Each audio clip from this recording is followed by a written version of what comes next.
Perkenalkan, saya atas nama Syahid Pratama, merupakan mahasiswa aktif Institut Agama Islam Negeri Parepare, dan saya membuat video ini untuk memenuhi tugas mata kuliah dari teknologi pembelajaran yang diampu oleh dosen kami, Bapak Dr. Usman Nur, SAG MAG. Dan adapun videonya ialah sebagai berikut. Membawa materi keempat yang dimana materi itu membahas mengenai tantangan dalam implementasi teknologi pembelajaran. Jadi meskipun teknologi pembelajaran menawarkan berbagai manfaat, implementasi teknologi ini di lingkungan pendidikan tidak selalu berjalan mulus.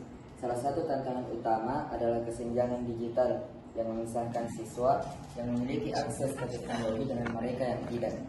Kesenjangan ini bisa disebabkan oleh faktor ekonomi, geografis, atau sosial. Siswa dari keluarga kurang mampu yang tinggal di daerah terpencil atau yang berasal dari latar belakang sosial tertentu tidak memiliki akses ke komputer, internet, atau perangkat teknologi lainnya. Kesenjangan ini menciptakan ketidaksetaraan dalam kesempatan belajar. Karena siswa yang tidak memiliki akses ke teknologi mungkin tertinggal dalam pembelajaran dan kesulitan untuk mengikuti perkembangan teknologi yang cepat. Dan kemudian kurangnya infrastruktur teknologi yang memadai di beberapa sekolah juga merupakan hambatan besar dalam implementasi teknologi pembelajaran.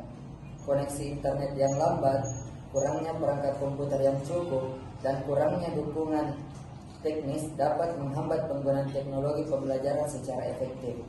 Hal ini dapat menyebabkan gangguan dalam proses belajar mengajar, frustasi bagi guru dan siswa, dan membatasi potensi teknologi pembelajaran untuk meningkatkan hasil belajar. Dan kemudian kurangnya pelatihan guru dalam menggunakan teknologi pembelajaran secara efektif merupakan tantangan lain yang perlu diatasi. Guru mungkin tidak memiliki pengetahuan dan keterampilan yang cukup untuk mengintegrasikan teknologi pembelajaran dalam praktik pengajaran mereka, atau mereka mungkin tidak memiliki waktu dan sumber daya yang cukup untuk mempelajari teknologi baru. Hal ini dapat menyebabkan penggunaan teknologi pembelajaran yang tidak efektif, kurangnya kreativitas dan inovasi dalam penerapan teknologi, dan kesulitan dalam memanfaatkan potensi teknologi pembelajaran secara maksimal. Kemudian, biaya yang tinggi untuk membeli perangkat keras, perangkat lunak, dan pelatihan yang diperlukan untuk implementasi teknologi pembelajaran juga merupakan hambatan yang signifikan, terutama di sekolah-sekolah dengan anggaran terbatas. Biaya tinggi ini dapat menghambat implementasi teknologi pembelajaran secara menyeluruh, membatasi akses ke teknologi bagi siswa dan guru, dan mengurangi potensi teknologi pembelajaran untuk meningkatkan kualitas pendidikan. Dan yang terakhir, keamanan dan privasi data siswa dalam lingkungan pembelajaran online juga merupakan kekhawatiran yang serius. Data siswa seperti informasi pribadi, hasil belajar, dan aktivitas online dapat menjadi sasaran serangan cyber atau penyalahgunaan jika tidak dilindungi dengan baik.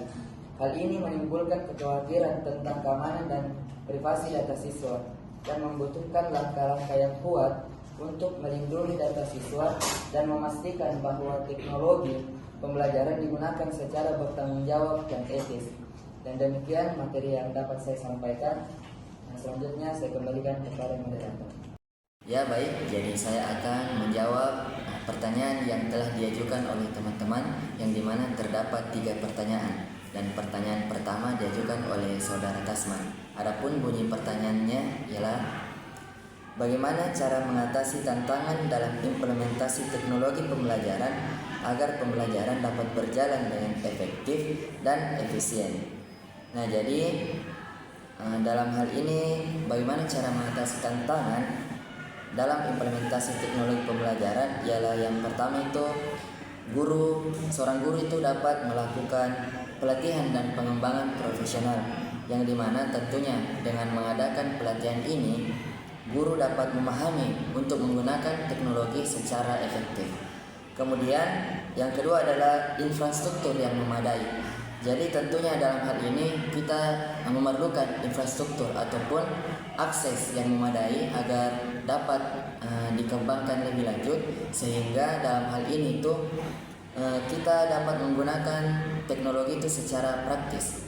Lalu kemudian yang ketiga adalah pemilihan teknologi yang sesuai, di mana tentunya dalam pemilihan alat ataupun platform itu harus sesuai dengan kebutuhan kurikulum dan kemampuan siswa. Dan yang terakhir ialah feedback dan evaluasi, yang dimana tentunya dalam hal ini kita mengumpulkan umpan balik, kemudian mengevaluasi siswa dengan menggunakan teknologi yang ada. Kemudian pertanyaan yang kedua yang diajukan oleh saudara Arawinda, yang dimana bunyi pertanyaannya, bagaimana guru dapat menyeimbangkan kebutuhan untuk mencakup berbagai materi dengan kebutuhan untuk menyediakan pengalaman belajar bagi siswa. Jadi tentunya dalam menyeimbangkan materi dan pengalaman belajar ini dapat dilakukan yang pertama dengan pendekatan terpadu. Jadi dengan mengintegrasikan berbagai materi ataupun proyek ataupun tugas yang bersifat interdisipliner sehingga siswa dapat melihat keterkaitan antara topik tersebut. Kemudian pembelajaran berbasis masalah, yang dimana dalam hal ini menggunakan masalah di dunia nyata sebagai konteks untuk mengajarkan materi sehingga siswa dapat terlibat lebih aktif. Dan yang ketiga itu variasi metode pembelajaran. Jadi kita dapat menggunakan metode pembelajaran yang berbeda sesuai dengan kebutuhan ataupun karakteristik yang dimiliki oleh siswa. Misalnya salah satu contohnya itu kita menggunakan diskusi, kemudian kelompok belajar ataupun presentasi yang tentunya dalam hal ini melibatkan siswa. Kemudian pertanyaan yang terakhir yaitu diajukan oleh saudara Nurhalisa, yang dimana pertanyaannya itu berbunyi, bagaimana game edukatif dapat membantu siswa dalam memahami konsep dan keterampilan tertentu? Berikan contohnya. Nah, jadi game edukatif dapat membantu siswa memahami konsep dan keterampilan tertentu dengan cara yang pertama, interaktivitas. Game menawarkan pengalaman belajar yang interaktif dan membuat siswa lebih terlibat dan termotivasi. Kemudian simulasi dan praktik. Siswa dapat belajar melalui simulasi yang memfasilitasi praktik tanpa risiko nyata. Misalnya game yang mensimulasikan pengolahan bisnis untuk mengajarkan konsep ekonomi. Kemudian umpan balik langsung. Game memberikan umpan balik instan, membantu siswa memahami kesalahan dan memperbaiki pemahaman mereka. Misalnya contohnya itu kita dapat temukan pada game Minecraft, yang dimana dalam game itu edukasi edisi dapat digunakan untuk mengajarkan konsep matematika dan sains melalui proyek konstruksi yang memerlukan perhitungan dan pemahaman tentang fisika. Ya, jadi demikianlah tadi jawaban yang dapat saya sampaikan terkait daripada pertanyaan yang telah diajukan oleh teman-teman. Dan saya mengucapkan permintaan maaf bila ada salah kata yang kurang berkenan di hati teman-teman. Dan saya pamit undur diri. Assalamualaikum warahmatullahi wabarakatuh.